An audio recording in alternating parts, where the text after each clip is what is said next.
mga namumuno ay mga military. Sila ang gusto nila na nagsulit ang World War Man. So, lahat pakibasa.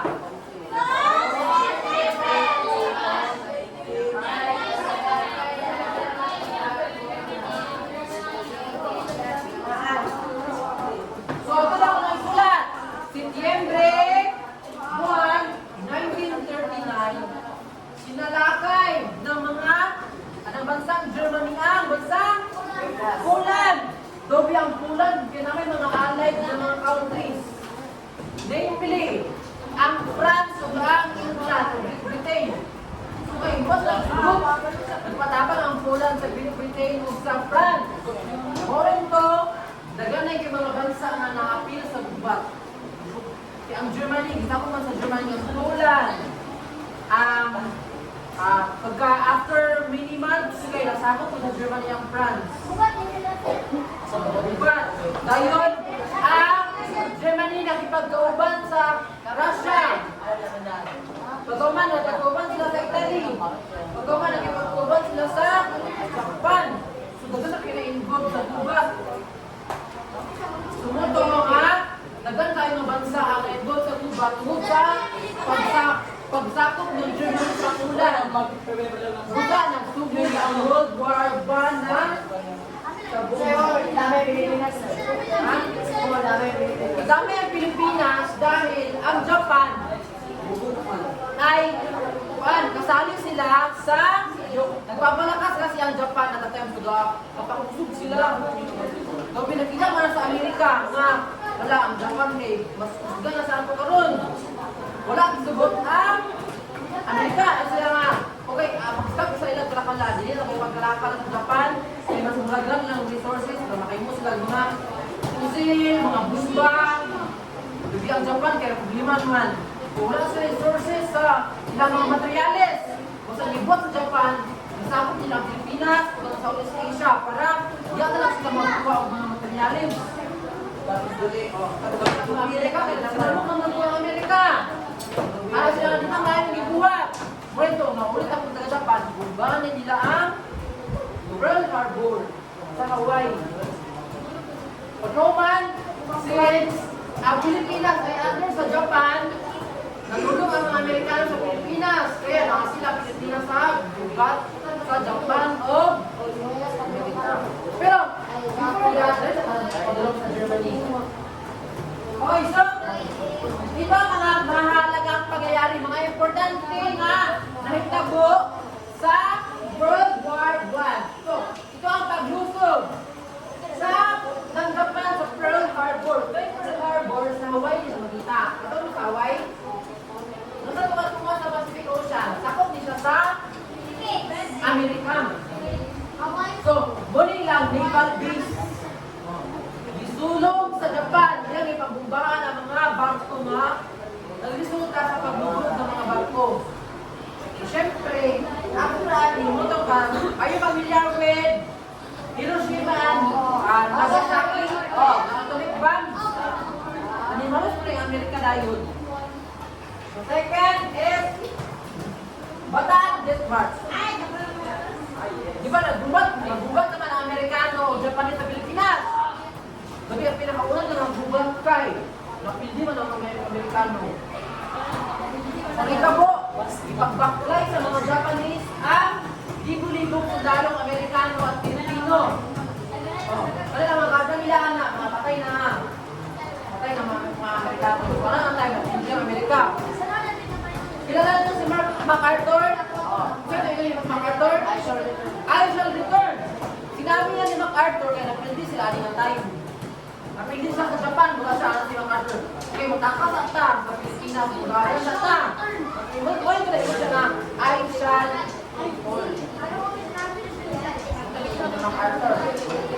So, pagbagsak ng Maynila. Ang Maynila ang naging sentro ng sa digmaan sa Pilipinas. So, kung sa Amerika, Manila ay nagkawa ng gusto ng Manila sa una. Diba, nawala. Naabog. Nawala ka ng building.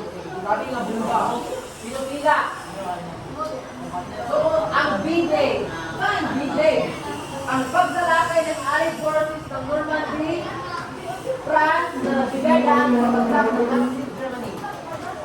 So, since ang mga taga-Poland, nagpatabang naman sila sa mga taga-France, kalaunan ay natalo nila ang mga Nazi. Ang grupo nila Hitler. Then, pagsabog ng atomic bomb sa Nagasaki at Hiroshima sa Japan. Kung yung mga pila kalibo ang namatay na Japanese. Muna ang reason na gisulo na mga Japanese, ano sila nga, at that time ang good, ang nuclear bomb, wala pa yung kailangan ni so, Amerika, pinakauna na dami ng nuclear bomb. Nakalimon ang mga Japanese na binili nila makaya ang nuclear bomb. So, mag-stop na lang sila, kailangan ligmaan. Nag-accept na sila defeat. Sila realize na wala sila ikatapat na mga militar na mga gamit kumpara ng atomic bomb. Na pinakalibo ang mamatay sa isa ka buto. So, ano kaya ang epekto ng karawang mga pandaigdig? So, una ay pagkamatay ng milyon-milyon ng mga tao.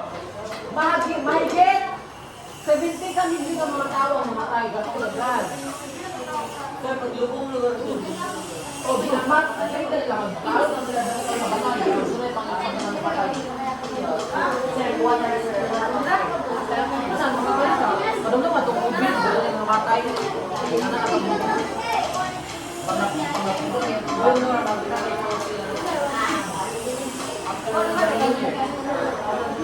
so, pagkatapos ng digmaan ay nabuo ang United Nations.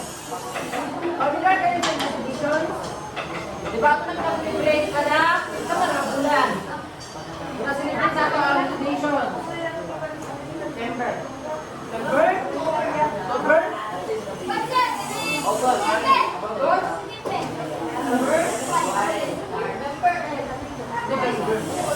November. November. Nalana. Atong ginasilibrate ang pagkabuo ng United Nations. So, binuo ang United Nations para ang mga bansa ay magka-unite, magka-usap, para hindi na mabalik o tuwa, magbukas. Kasi hindi na una nakasukuha ng United Nations. Ang mga malalaking mga bansa, Amerika, China, at Great Britain.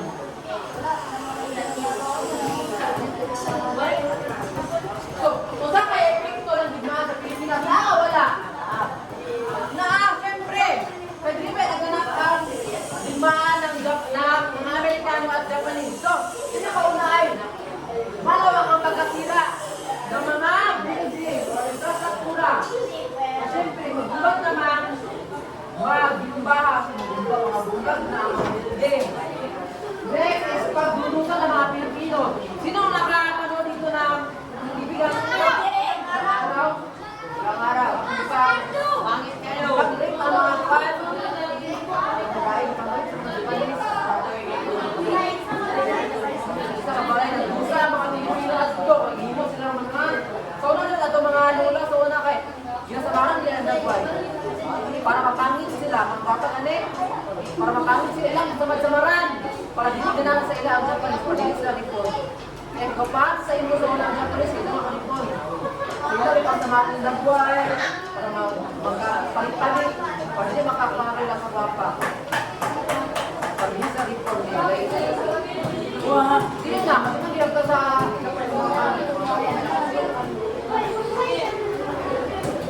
mga bata, ilang report. So next, pagdamit ng kalayaan. Pagkatapos ng digmaan ng Amerika at ng Japan sa Pilipinas, ay, ang Amerika nga, sila na ingatan sa ako ang Independence Day. Sulat eh, mas lot na pagkakas nyo. Kaya pinita ang Independence Day. Okay, meron tayo, pinakamulat ng Independence Day. Dua. Okay, ano ang unang Independence Day?